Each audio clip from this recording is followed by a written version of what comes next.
रीवा जो चूँकि एक समृद्धशाली राज्य था, एक सामरिक दृष्टि से भी समृद्ध था और प्राकृतिक छटा से भी भरपूर था। यहाँ पर जब हम किला के प्रवेश द्वार पर जाते हैं, तो दोनों द्वारों पर 2 अलग-अलग दरवाजे बनाए गए हैं, जिन्हें मछली दरवाज़ा और पुतली दरवाज़ा भी कहा जाता है। इसकी क्या विशेषता है? देखिए, जो पुतरिया दरवाज़ा है, जो पूर्वी द्वार है रीवा किला का, वो कलचुरी कालीन है और स्थापत्य कला की दृष्टि से कलचुरियों का काल स्वर्णिम काल माना जाता है, क्योंकि कलचुरी नरेशों ने एक से एक भव्य शिवालय, एक से एक भव्य मठ, एक से भव्य मंदिर का निर्माण करवाया। तो युवराज देव प्रथम जो कलचुरी नरेश थे, उनकी रानी का नाम था नौहल्ला, और ये दोनों जो है भगवान शिव के उपासक थे। तो रानी नौहल्ला के प्रभाव में आकर उनके गुरु प्रभाषी को युवराज देव प्रथम ने रीवा बुलाया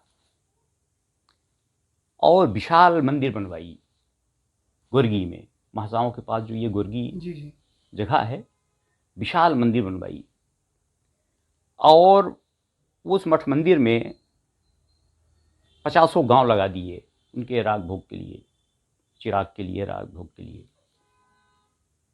और उसी मंदिर में भव्य शिवालय था और उस भव्य शिवालय के सामने ये जो पुतरिया दरवाज़ा है, जिसे गोरी गेट भी कहते हैं, ये वहाँ पर लगा हुआ था सामने। अब ये 915 से 945 के बीच में बना है, स्थापित हुआ है उनके कार्यकाल में, युवराज देव प्रथम के कार्यकाल में। अब धीरे धीरे 1150 से 55 के आसपास कलचुरियों को जो बड़ा विशाल साम्राज्य था वो खत्म हो गया। जो उनकी ताकत थी वो क्षीण होती गई धीरे धीरे। अब धीरे धीरे बिल्डिंग भी क्षीण होती गई, वो मंदिर भी क्षीण होती गई, कमज़ोर होती गई। तो ये जो दरवाज़ा है वहाँ पे लगा हुआ था। अब महाराजा विश्वनाथ सिंह के कार्यकाल में 1833 से 54 के कार्यकाल में वो मंदिर अपने आप स्वतः ध्वस्त हो गई थी, जर्जर हो गई थी। तो ये जो दरवाज़ा है ये वहीं पर आड़ा टेढ़ा खड़ा हुआ था उस मंदिर में। तो ये लदवा के महाराजा विश्वनाथ सिंह सुरक्षित करने की दृष्टि से, चूंकि अब तो रीवा राजा का यहाँ पर पूरा आधिपत्य है, कलचुरी यहाँ पर है नहीं, तो इससे बेहतर है कि वो गिर के टूट जाए, टुकड़ों में विखंडित हो जाए, वो समुचित ले आए यहाँ पर। उसकी खासियत ये है, अगर आप गौर से देखें, एक तो वो 10 फीट 6 इंच चौड़ा है, तकरीबन 16 फीट की ऊंचाई होगी। उसमें सबसे ऊपरी पट्टिका में भगवान शिव के शादी का पूरा मंचन किया गया है। भगवान शिव नादिया बेल में बैठे हुए हैं और जीव जंतु तमाम सब उनके बाराती बन के जा रहे हैं। उसमें बड़ी सुंदर अप्सराएं हैं, गणिकाएं हैं, अप्सराएं हैं जो नृत्य करती हुई दिख रही हैं, कोई रतिरंजन करती हुई दिख रही हैं, कोई अपना श्रृंगार करते हुए दिख रही हैं, अलग अलग मुद्राओं में। हाँ, और आप अगर उन प्रतिमाओं को, उन पुतलियों को अगर गौर से देखें तो वो साबित होगा कि कितने ज़बरदस्त उनके केश सज्जा की स्टाइल थे, केश विन्यास कैसा होता था उनका मेकअप करने का तरीका क्या था, उनके कपड़ों की डिज़ाइन तक आपको दिखेगी। उनकी साड़ियों में जो फूल उकेरे गए हैं वो तक आपको देखने को मिलेगा। उसमें कई जगह व्याघ्र ज्वालाएं हैं जो अपने मुंह से, उनके मुंह से आग निकल रही है। तो सैकड़ों पुतलियां होने के कारण उसे पुतरिया दरवाज़ा भी कहते हैं, गोरी गेट भी। बछरिया दरवाज़ा जो है ये महाराजा रघुराज सिंह का बनवाया हुआ है और ये महाराजा रघुराज सिंह का जो कार्यकाल 1854 से 1880 है। तो 1860-65 के दौरान मछरिया दरवाज़ा बना है, महाराजा रघुराज सिंह जी ने उसे बनवाया। और उसे मछरिया दरवाज़ा क्यों कहा जाता है? वहाँ तो कोई मछली है नहीं, कैसा मछली की तस्वीर बनी हो, कोई चित्रण हो, कुछ वैसा तो है नहीं। दरअसल वहाँ पे एक परकोटा बना था जो अब ध्वस्त हो चुका है। उस गेट से लगा हुआ एक परकोटा था। ये शहरपनाह का इंटेंस था, उत्तरी दरवाज़ा कहेंगे अपन इसे। शहरपनाह जो है उपरहटी का जो एरिया अंदर का हिस्सा है वो शहर पनाह कहलाता था, वही शहर है।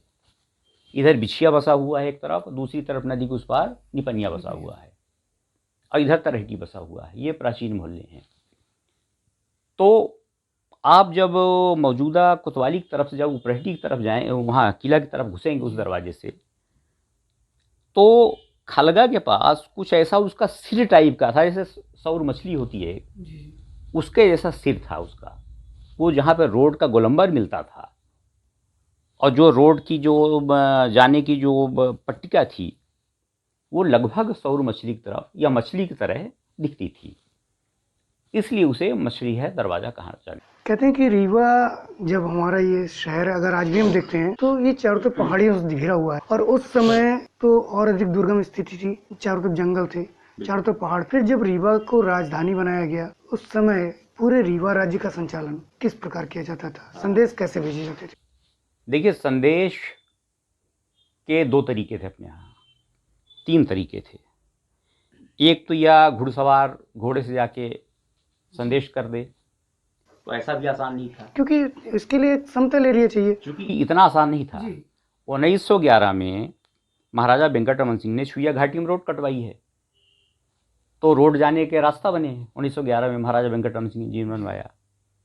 अब आपको बांधवगढ़ से रीवा, रीवा से मान लीजिए कि आपको तेउथर, चाक घाट, गुड़ है ना, सतना, अमरकंटक, सुहागपुर, ये सब रीवा राज था ये। अब अगर बाढ़ी नदी में सब रोड बंद है, जाम है, कोई बड़ी पुल नहीं है, तो आवागमन के एक और साधन था, वो कबूतर था। दो कबूतरों को एक दूसरे जगहों को पहचानवाया जाता था लाके।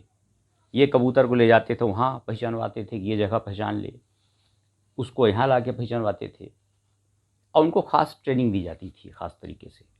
उनके पाँव में खत बांध दिए जाते थे, वो खत लेकर, अच्छा एक कबूतर एक ही जगह के लिए चिन्हित था, अगर बांधवगढ़ जाएगा तो फिर गुड़ नहीं जाएगा, मतलब वो केवल स्पेसिफिक चिन्हित था वो, तो अपने जगह पे वो पहुंच जाता था, निकाल के वो पढ़ लेते थे क्या क्या मैसेज है, क्या संदेशा है, वहाँ से भी बांध देते थे, वो आके वहाँ पर संबंधित जगह पे वो जहाँ से उड़ा वहीं पे आएगा वो। एक तो ये होता था।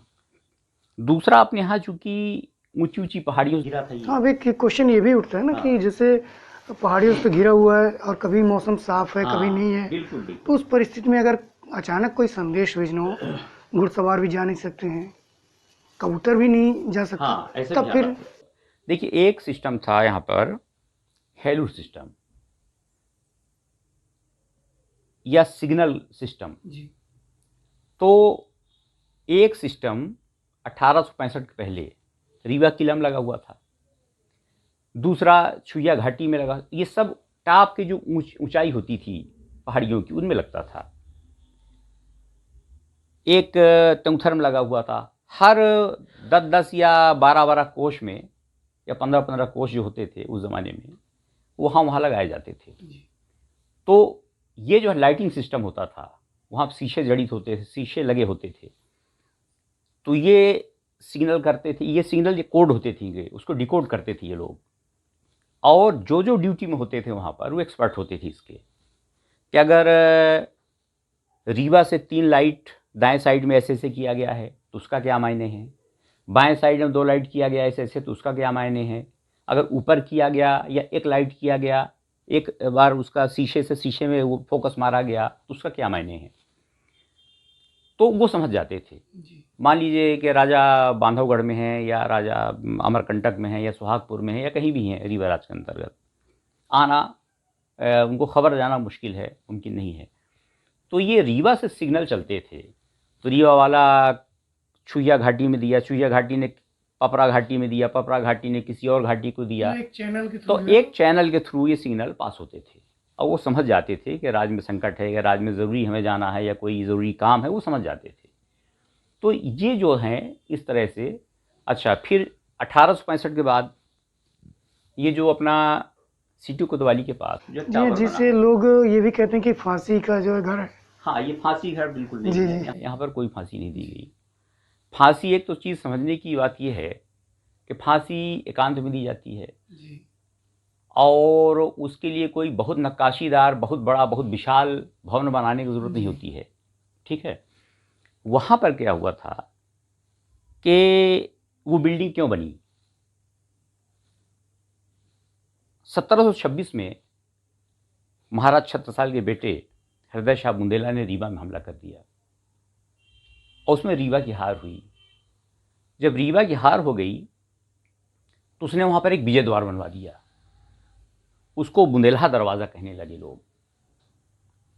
जब वो मुग़ल बादशाह शाह आलम रीवा की तरफ से आने लगा तो उसकी सेना आने लगी कि रीवा से इनको बुंदेलों को मार के हटा देंगे और बुंदेलखंड को, पन्ना को हम रीवा में मिला देंगे, तो ये भाग गए महाराज छत्रसाल के बेटे हृदय शाह बुंदेला कि अब मुग़ल फौज आने वाली है तो अब ठीक नहीं है। हाँ, क्योंकि मुगल सम्राट उस समय वो बड़ी बहुत सेना ही थी बृहत उनकी। सेना थी। हाँ, बृहत सेना थी और काफ़ी बड़ा उनका वो था।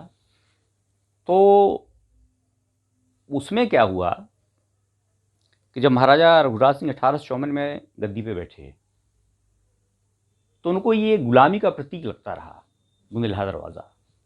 तो उन्होंने अपने दीवान दीनबंधु को कहा कि इसे जमी जोत कर दो, गिरवा दो। तो दीनबंधु पांडे जो थे दीवान, उन्होंने गिरवा दिया उसे। 1857 के क्रांति के बाद यहाँ पर क्रांतिकारियों को बहुत जोर था। अंग्रेजों को बेतहाशा मारा काटा रीवा क्रांतिकारियों ने, जिसमें ठाकुर रणमल सिंह, श्याम शाह, रंजीत राय दीक्षित, शाह अहमद खां और भी बहुत उनके साथी थे। तो ये लोग महान क्रांतिकारी थे 1857 के। तो 1857 के बाद भी यहाँ पर क्रांतिकारियों का असर कम नहीं हुआ था।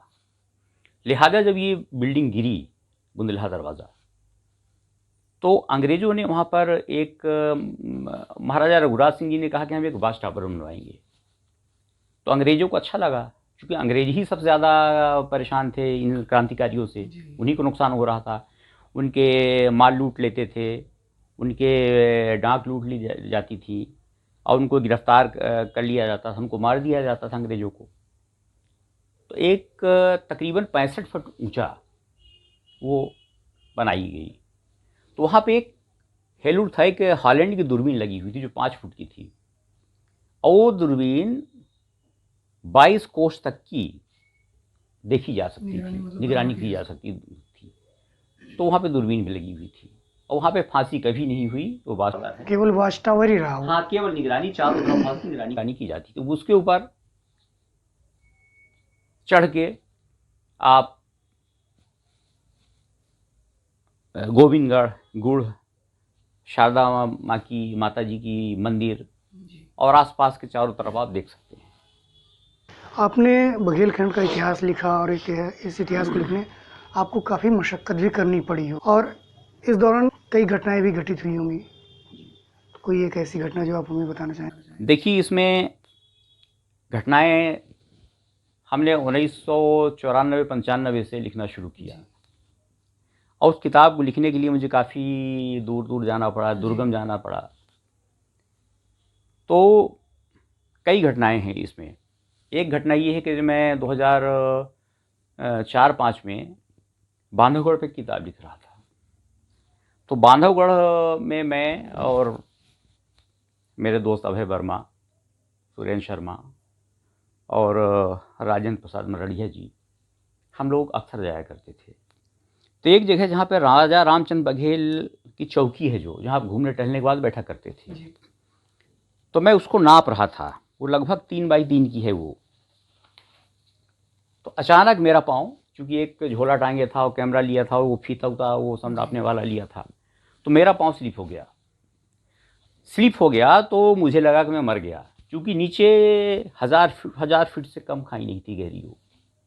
इत्तेफाक से ये था कि जो लट झूल रही थी लताएं, उनको मैंने पकड़ लिया।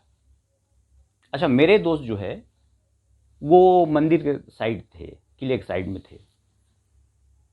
तो बमुश्किल मैं ऊपर चढ़ के आया, लताओं को पकड़े पकड़े पकड़े पकड़े।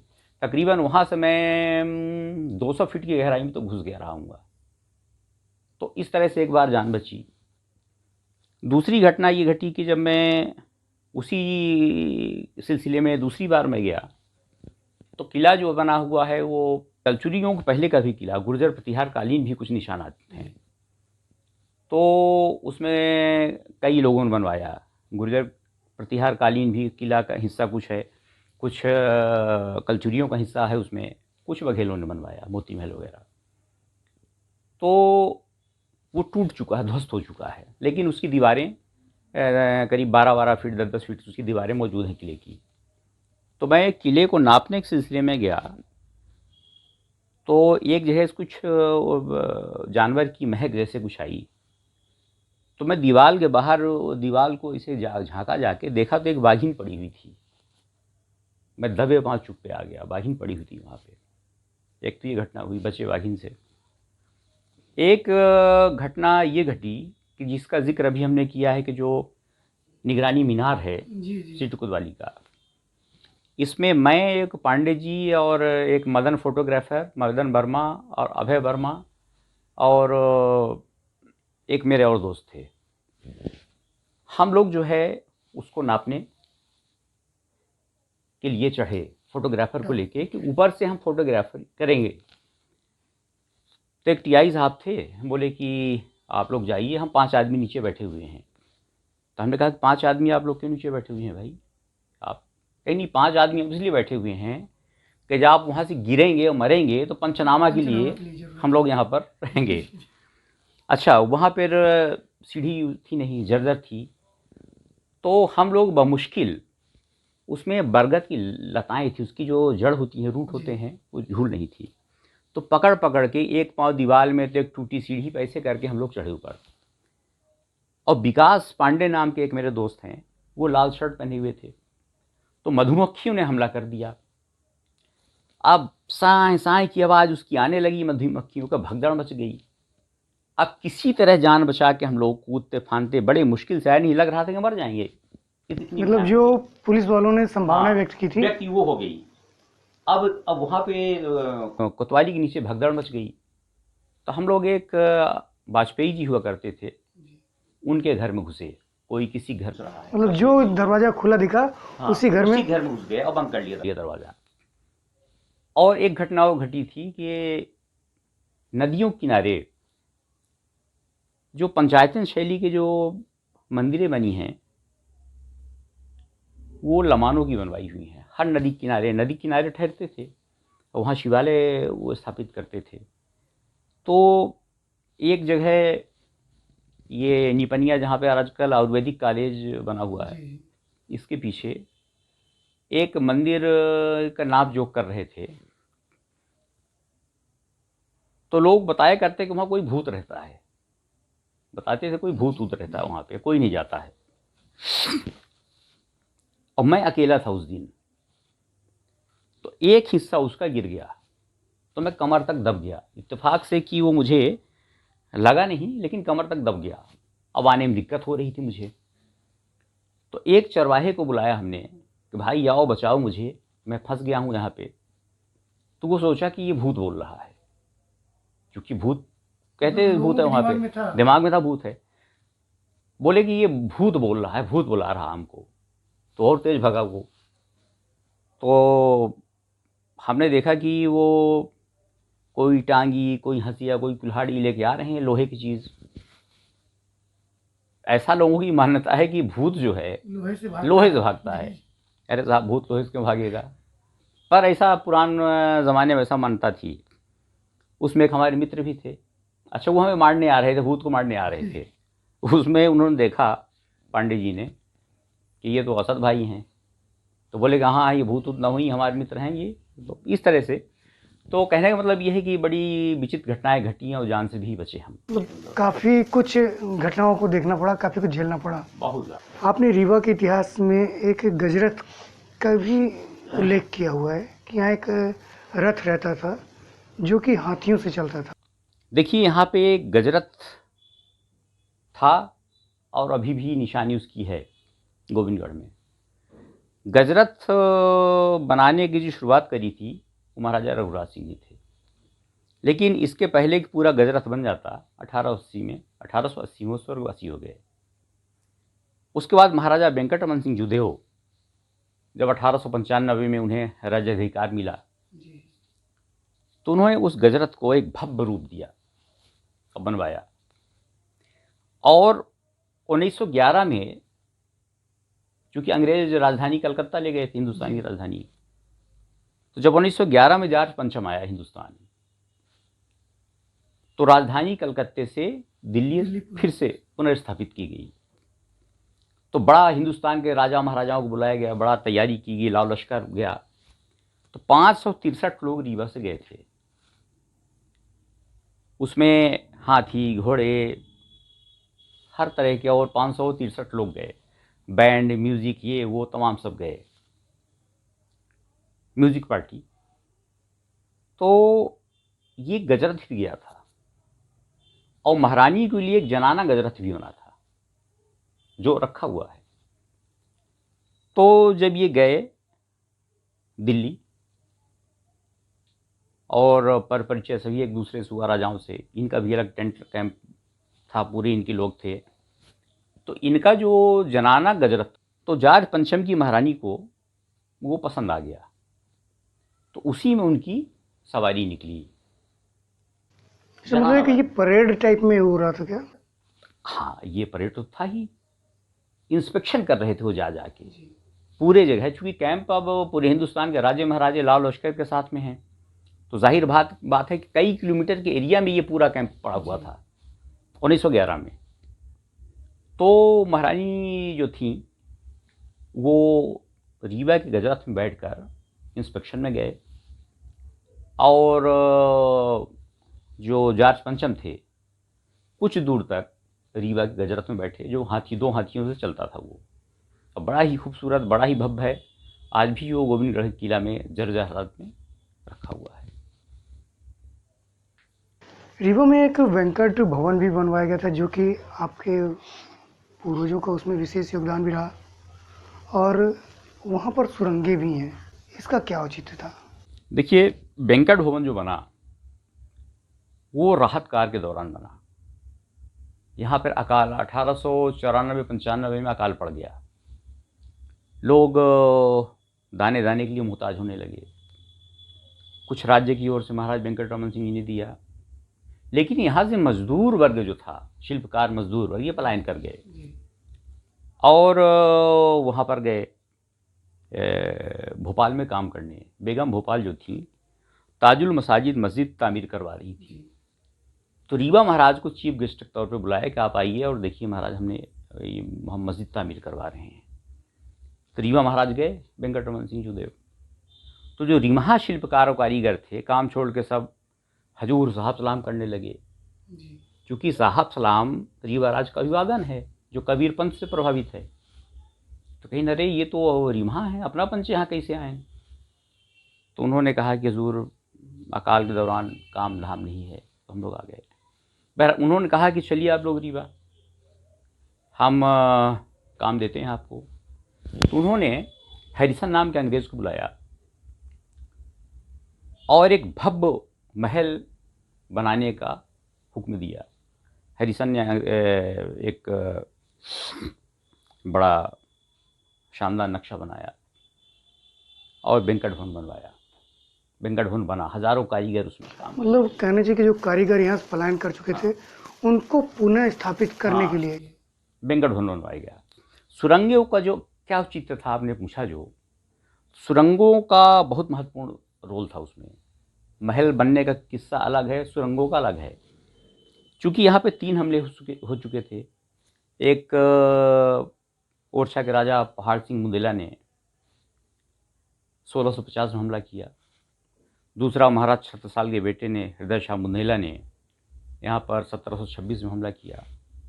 तीसरा बाजीराव पेशवा और मस्तानी का जो पोता था अली बहादुर, उसने 1796 में यहाँ पर हमला किया।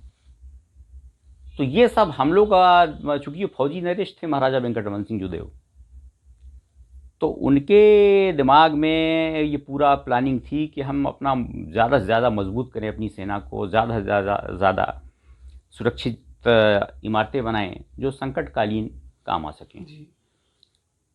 तो महाराजा वेंकटरमन सिंह जुदेव ने बेमिसाल सुरंगें बनाई, जो आज भी इतनी अच्छी हालत में हैं कि मैं समझता हूँ कि हिंदुस्तान के शायद ही कोई सुरंग इतनी सुरक्षित हो। वो सुरंगें वेंकट भवन से एक अमरा कोठी को जाती है जो 11 फीट चौड़ी है, लगभग 11 फीट चौड़ी और लगभग 11 फीट ऊंची होगी। एक अमरा कोठी को जाती है, एक मीटिंग हॉल को जाती है, मीटिंग हॉल से ही एक बानकी बावली को जाती है। तो अमरा कोठी जो है महाराजा वेंकट रमन सिंह के माता जी का निवास था, शिवदान कुमारी का। और तो सुरक्षित निकलने के लिए मुश्किल हालात में महारानियों को सुरक्षित निकाला जा सके, राज परिवार के जनाना लोगों को सुरक्षित निकाला जा मतलब राज सके, परिवार को सुरक्षित रखने के लिए ये सुरंग बनवाई एक व्यवस्था की गई थी।